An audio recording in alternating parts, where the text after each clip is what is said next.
Olá pessoal, este é o blog Tecraí e eu sou Efigênio Machado. Hoje eu vou falar sobre o Congresso Federal e o Supremo Tribunal Federal.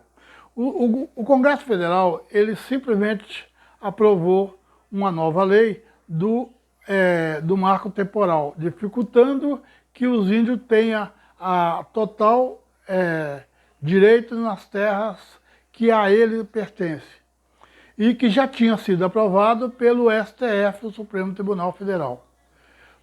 Recentemente houve uma alteração na amizade, do jeito que ele estava tendo a amizade, do jeito que ele estava mostrando para a população que estava tão bem os três poderes, isto é, entre dois, que era exatamente o Congresso Federal e o Supremo Tribunal. De repente mudou tudo, mudou a questão, já não estão muito bem mais, já teve uma dificuldade no momento que houve interesse de estar aprovando aquela lei, o artigo 28, que daria alguns direitos a quem fosse encontrado com uma certa quantidade de maconha, e aí eles queriam acertar isso depois que o STF acertou e trazer essa proposta para o público, aprovando essa proposta publicamente. O Congresso Federal voltou com as suas ideias. Estava no STF desde 2007, quer dizer, já se fazia muito tempo, e me parece que o Congresso Federal não ligava para isso. Foi só o STF mexer com a lei e eles vieram atrapalhar o STF. Só o STF mexer com esse marco temporal e aprovar, veio o Congresso e aprovou rapidinho aquilo que já se encontrava há muito tempo no Congresso. Agora eles querem mudar tudo, quer mudar o jeito de trabalhar o STF. O Supremo Tribunal, que é composto por 11 ministros, não vai poder, segundo a proposta que eles pretendem fazer, que eles pretendem que passe por uma PEC, que a PEC é passar por duas votações no Congresso, no Congresso Federal, que seria duas no Senado e duas na Câmara. Então, após passar, ela se tornaria lei e não poderia ser derrubado. Isto é, se o STF, o Supremo Tribunal Federal, não anular essa lei, porque ele pode achar que essa lei não é uma lei que representa exatamente o direito e o dever de compromisso que ele, o STF, o Supremo Tribunal, tem com a população. Então, essas coisas estão sendo discutidas e parece que já tem muita gente chateada. Mas isso eu gostaria de pedir, por favor, eu gostaria muito que você se inscrevesse no nosso canal. Esse canal, o canal Tecraí, ele tem uma maneira de fazer vídeo com as programações diferentes. Eu gostaria muito que você tivesse acesso aos nossos vídeos e poder falar sobre ele. Então eu gostaria muito que você inscrevesse no nosso canal, desse o like e nos ajudasse a divulgar melhor o nosso trabalho. Então, nesse caso, o Rodrigo Pacheco, nesse caso é um dos piores, porque o que acontece? Estava bem até há pouco tempo com o STF, agora já mudou de ideia, já não está tão bem assim. Para eles ganhar a reeleição para o Senado, que estava lá embaixo, desceu a escada, estava no início da escada de novo, não ia ter condição de ganhar a eleição, o Lula foi e falou, não vou te ajudar, deu para ele os 9 votos que o PT tinha, deu para ele os votos da oposição que ajudou o PT a governar, que é do PSB, entre outros partidos, se uniram e deram os votos ao Rodrigo Pacheco.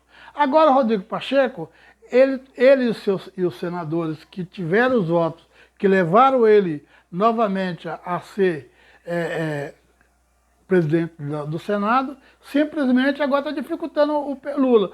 Falou que se o STF não voltar atrás, que ele vai trancar tudo, não vai botar nada que o governo federal queira, que é Lula.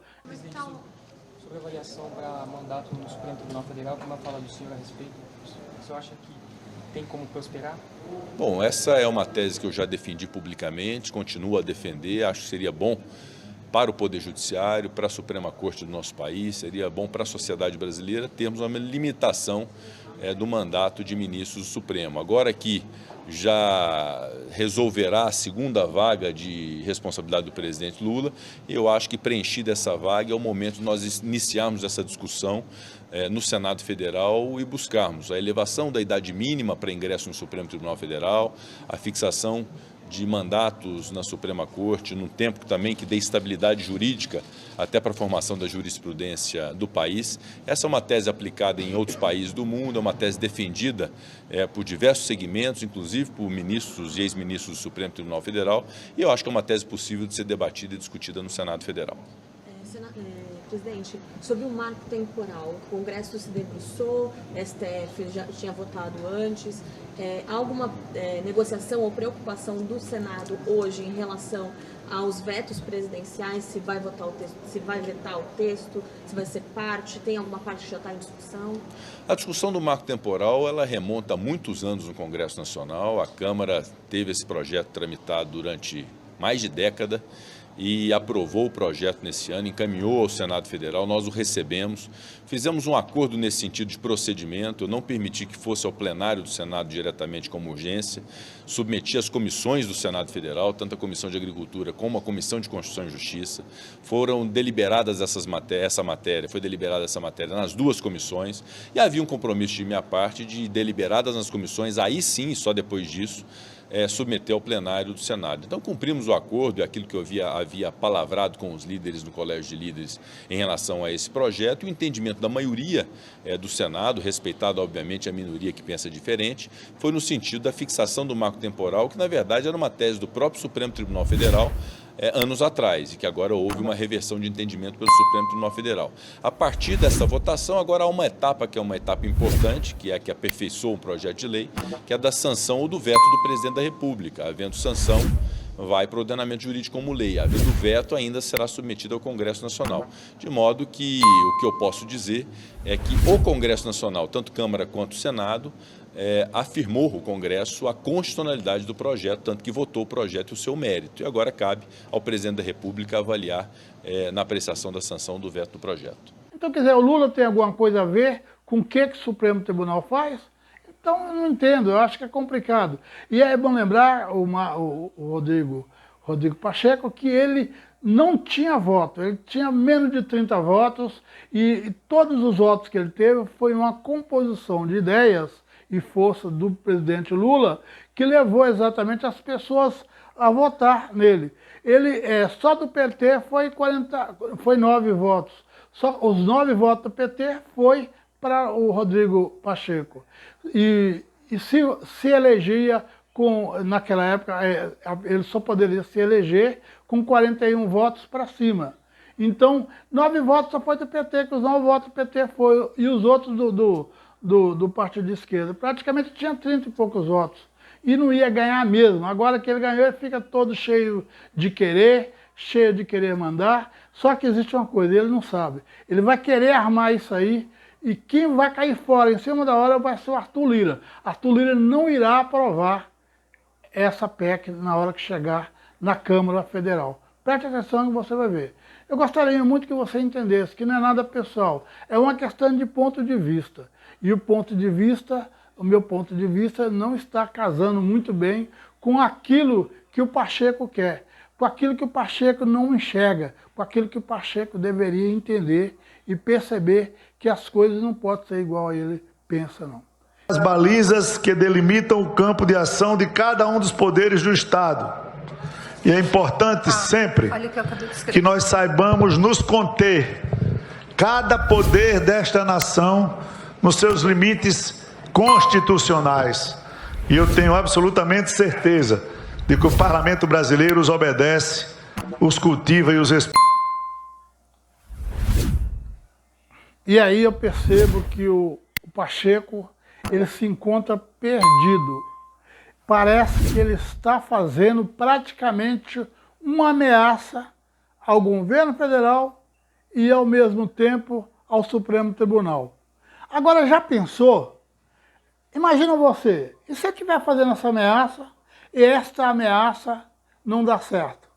E se ele acha que está em volta de uma mesa, jogando um truque, e ele está furando? Faz um grito lá de truque, e esse truque, a resposta vai ser outra, e ele dança. Eu estou dizendo que o parceiro dele, o Arthur Lira, pode ser que não venha votar a PEC como ele quer. Pode ser que ele vai ter dor de cabeça na segunda casa, na Câmara Federal. Então vamos ver até lá, porque a gente percebe que o Arthur Lira, ele é complicado, ele é um pouco diferente. E eles também não estão muito bem. Já faz tempo que eles não estão bem. De vez em quando, um faz um projeto, o outro acha que tem pouco tempo para aprovar. É o que a gente acaba sabendo, mas eu acho que eles escondem muito mais do que isso. Então tá, até depois, se Deus quiser. Chega mais perto, conheça o nosso projeto. O projeto do Tecraí, ele é bom e ele informa muito bem alguma coisa que os outros bloggers não informam como ele, da forma que ele explica. Conversa com a gente.